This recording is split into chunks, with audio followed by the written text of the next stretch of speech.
So they always say sometimes at night, like, oh, don't eat past 8, So when you do, your body doesn't use like that sugar because you're going to bed or something, and then that sugar goes and stores as fat into your milk.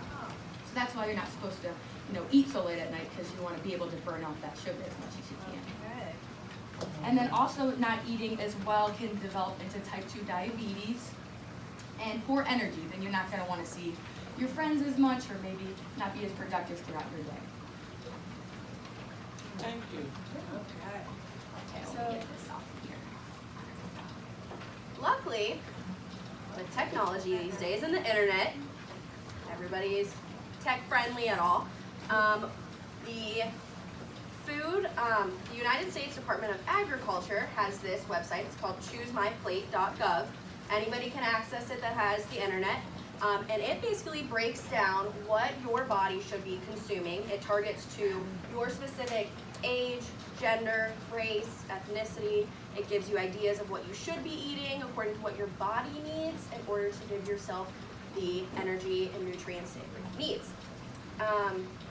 So the biggest takeaways from myplate.gov is that you want to choose a variety and amounts and different variations of nutrition.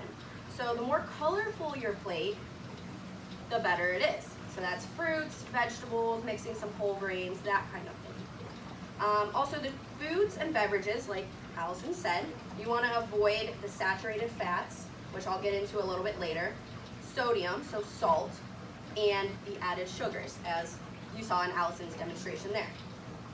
And again, going off of what she said, water, no sugar, best option. Some small changes. You want to do things little by little to accommodate things, make it a little bit easier on yourself to incorporate a healthier lifestyle. So some of the big takeaways is to try and make your plate half fruits and half vegetables. And you want to focus on whole fruits, whole grains, veggies, fruits with the skins on them because it gives you fiber. You want to make half your grains whole grains for the day, which I'll get into. You want to try to have low fat, fat-free dairy, vary your protein, and eat and drink the right amount for you. As I said previously, everybody's different according to your race, your gender, ethnicity, those kind of things. So everybody's a little bit different in what their body needs just because of how we're all made up a little bit different. According to the National Institute on Aging, serving and proportion sizes, the population 50 years and older, the daily intake of fruits, they say, is about 2 cups. Vegetables is about 2 to 3 cups. Grains, 5 to 10 ounces. Proteins, 5 to 7 ounces. And dairy should be about 3 cups of your fat-free or low-fat milk. So if you look at this paper that I gave all of you, in case you don't measure out with a measuring cup or you're not very good at eyeballing things, this is just an easy way, see everybody has hands in here, that you can kind of measure out and estimate how much you should be consuming for your meal and throughout the day. So for instance, it says a serving of protein is about the size of your palm. So if everybody sticks out their palm, that's about what your serving should be of protein, so like your meats. Your serving of vegetables should be about the size of your fist. The serving of carbs should be about a cupped hand. So if you just cup it like that, and fat should be about 1 thumb. Yeah, throughout each serving should be like that. So if you kind of think, on average, I think everybody eats a little bit more than that, but it really puts it into perspective as to how much you should really be consuming. So I'm telling you all of this about how much you should eat and what amount of things you should eat, but why? What are these different categories of foods, your proteins, your carbs, your fats, what do those do for your body? So again, the National Institute on Aging posted an article called Important Nutrients to Know, Proteins, Carbs, and Fats. So does anyone in here know what proteins do for your body? No. So that's more of calcium, but yeah, your proteins are actually the body's building blocks. Yeah, so it helps you build and repair tissues that might have been damaged, and it also helps you fight infection. So these foods are like your seafood, your lean meats, poultry, eggs, beans, those kind of things. And then does anyone know the importance of carbohydrates? Bad. Yeah. Your body's main source of energy are actually your carbohydrates, especially your brain. Glucose, which is a carbohydrate, is your brain's favorite energy source. So then a subcategory within carbohydrates is fiber.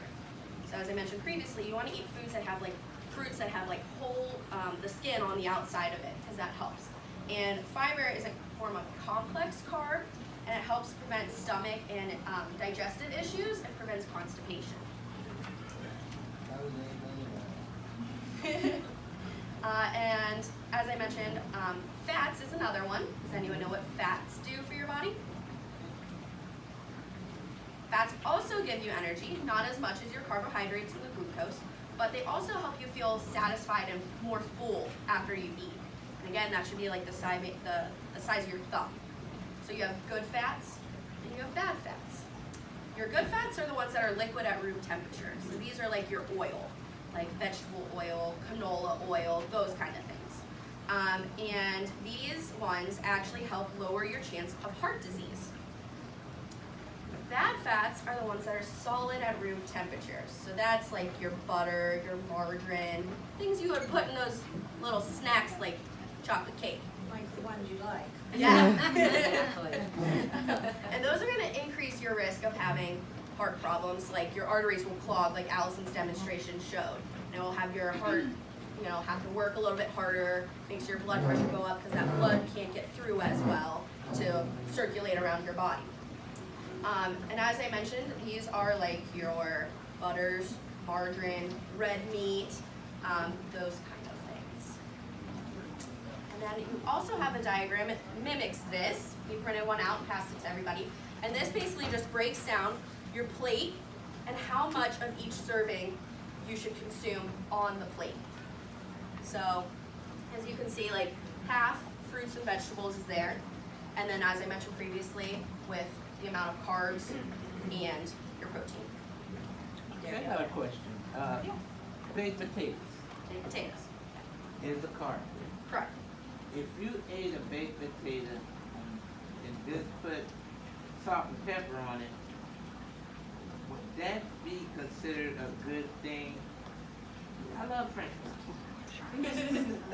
The problem with French fries is that you're cooking them in an oil that's not necessarily good for you.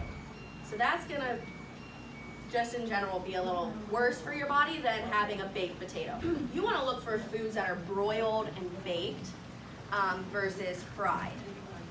Because those fried foods are also what contributes to your arteries getting clogged up and blood flow not being able to go through as well. Going off of that, you wanna limit your sodium, which would be salt. So they recommend using like spices. So if you like cinnamon, sometimes people put cinnamon on their baked potato, or trying to just like avoid the salt. If you like the pepper, use more of the pepper than the salt, and kind of just incorporate that instead of the salt. I can eat a baked potato without eating French fries. Yeah. It's just the plain baked potato, but I have to have a little salt. Oh. I can eat a lot of pepper, but a little salt. Yeah.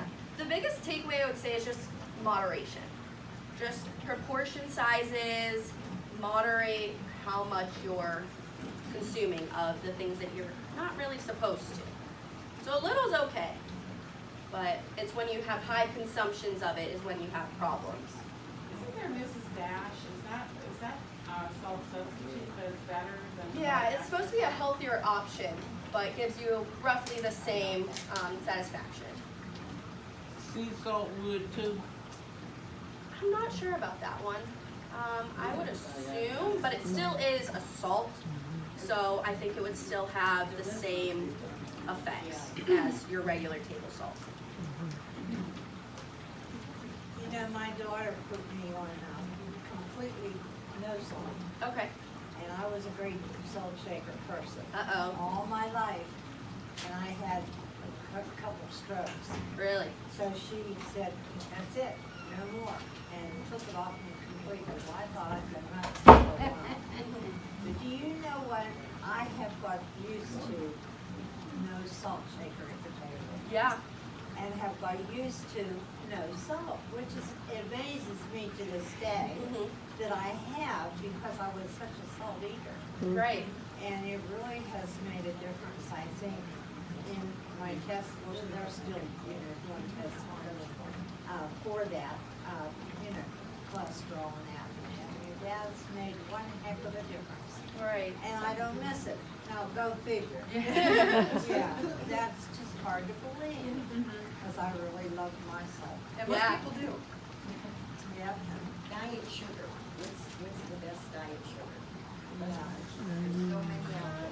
This one is Splenda. Yeah. I think there's Splenda, I think is like a sugar substitute. It's only, I don't really know, I've never used Splenda before, but I think It's that's good. like the, I like it. yeah, I think that's like, I like the stevia, it's called stevia. I've heard of That's that what one I too. heard.